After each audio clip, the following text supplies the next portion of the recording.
संग्राम जी बेचैनी से बरामदे पर चहलकदमी कर रहे थे।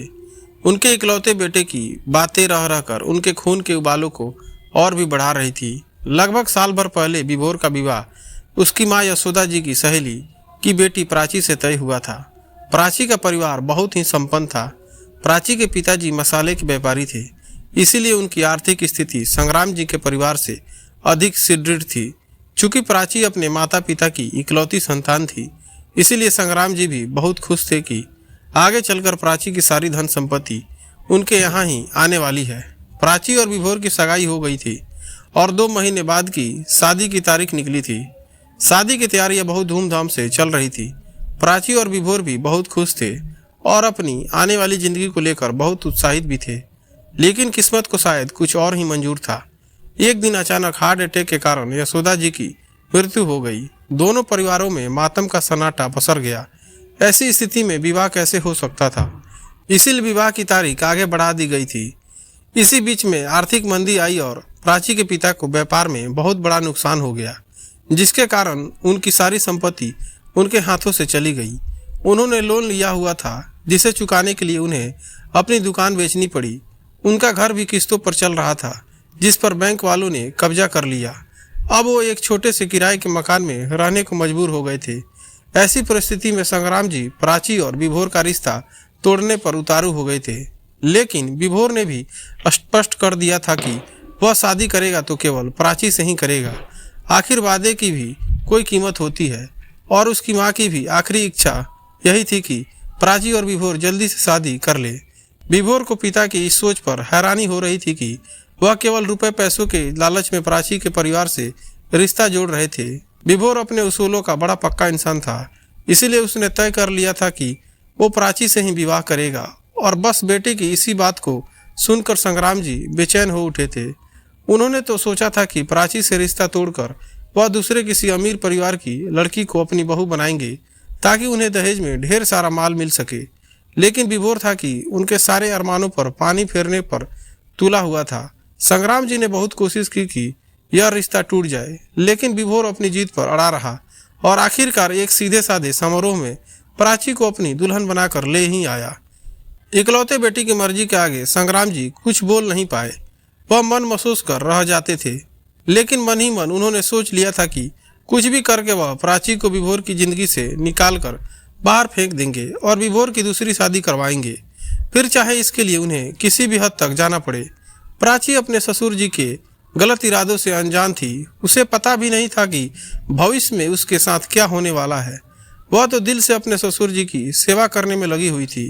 वह सोचती थी कि सासू माँ के गुजर जाने के बाद ससुर जी का और ज़्यादा ध्यान रखना चाहिए। इसीलिए प्राची ने जॉब करने का फैसला भी नहीं लिया, ताकि वह घर के रिश्ते को ज़्यादा समय दे पाए। प्राची और विभोर एक दूसरे के साथ बहुत खुश थे, लेकिन संग्राम जी प्राची नाम के कांटे को अपने बेटे के जीवन से हमेशा हमेशा के लिए हटाना चाहते थे। संग्राम जी को कुछ नहीं सूझा तो वह अपने मन की शांति के लिए एक बाबा जी के यहाँ जाने लगे। वहाँ जाने के बाद संग्राम जी को पता चला कि बाबा अपने तांत्रिक क्रियाओं के द्वारा बहुत से लोगों की समस्याओं का समाधान करते हैं। बस फिर क्या था, संग्राम जी ने बाबा से अपनी समस्या बताई। फिर तो बाबा जी भिन्न भिन्न प्रकार के पूजा पाठ के लिए संग्राम जी से रुपए ऐंठने लगे। धीरे धीरे विभोर और प्राची की शादी को 1 साल होने को आए थे, लेकिन अब तक प्राची उस घर में हंसी खुशी बनी हुई थी। संग्राम जी अपने चेहरे पर अच्छा ससुर होने का मुखौटा लगाए हुए थे कि बाद में कोई संग्राम जी पर उंगली न उठा पाए। वह बहू के साथ बहुत अच्छा व्यवहार करते थे। बेटे को भी उन्होंने यकीन दिला दिया था कि अब उन्हें प्राची से कोई भी शिकायत नहीं है, लेकिन भीतर ही भीतर वह बहुत सारे षड्यंत्र कर रहे थे। जब भी वो प्राची का चेहरा देखते, उनकी आंखों में खून उतर जाता और वह सोचते कि इन मनहूस को मैं अपने घर से कितनी जल्दी से जल्दी निकालूं। हालांकि प्राची ने जल्दी ही पूरे घर की जिम्मेदारी संभाल ली थी। वो अपने ससुर जी की भी खूब सेवा करती थी। उनके मनपसंद पकवान बनाकर उन्हें खिलाती थी। उनके साथ बैठकर न्यूज़पेपर पढ़ती थी। उनके स्वास्थ्य को ध्यान में रखते हुए उन्हें योगा और वॉक करने की सलाह देती थी। इतना ध्यान रखने वाली बहू मिलने के बाद भी पैसों के लालच के कारण संग्राम जी को बहू की खूबियाँ दिखाई नहीं दे रही थी।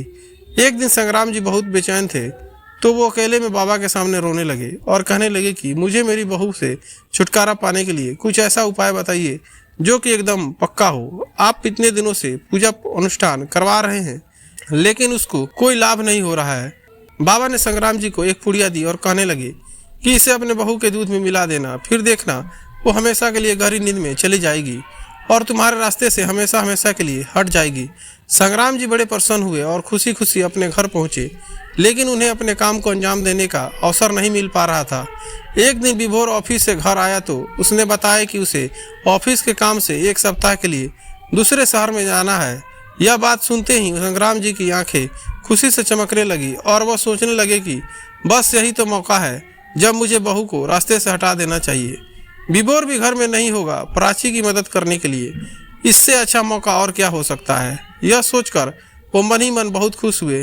विभोर अगले दिन ही अपना जरूरी सामान लेकर घर से चला गया। उस दिन प्राची और उसके ससुर जी घर पर अकेले ही थे।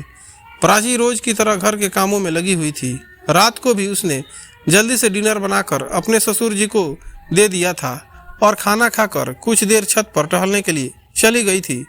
इसी बीच संग्राम जी ने बहू के दूध में वो चूर्ण मिला दिया और खुशी खुशी आकर अपने कमरे में लेट गए थे। आज वो बहुत खुश थे, इसीलिए लेटते ही उन्हें नींद आ गई। आधी रात को कोई अजीब सी आवाज़ सुनकर उनकी नींद टूटी। उन्हें याद आया कि आज तो मैंने बहू के दूध में कुछ मिलाया था।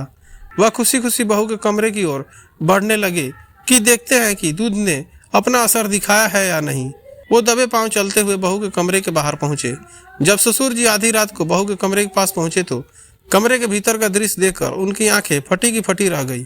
उनका बेटा घर पर नहीं था और बहू को इस हाल में देखकर उनके दिल में कपकपी सी होने लगी। उनका माथा पसीने से भीग चुका था और ऐसा लग रहा था जैसे वो गिर पड़ेंगे।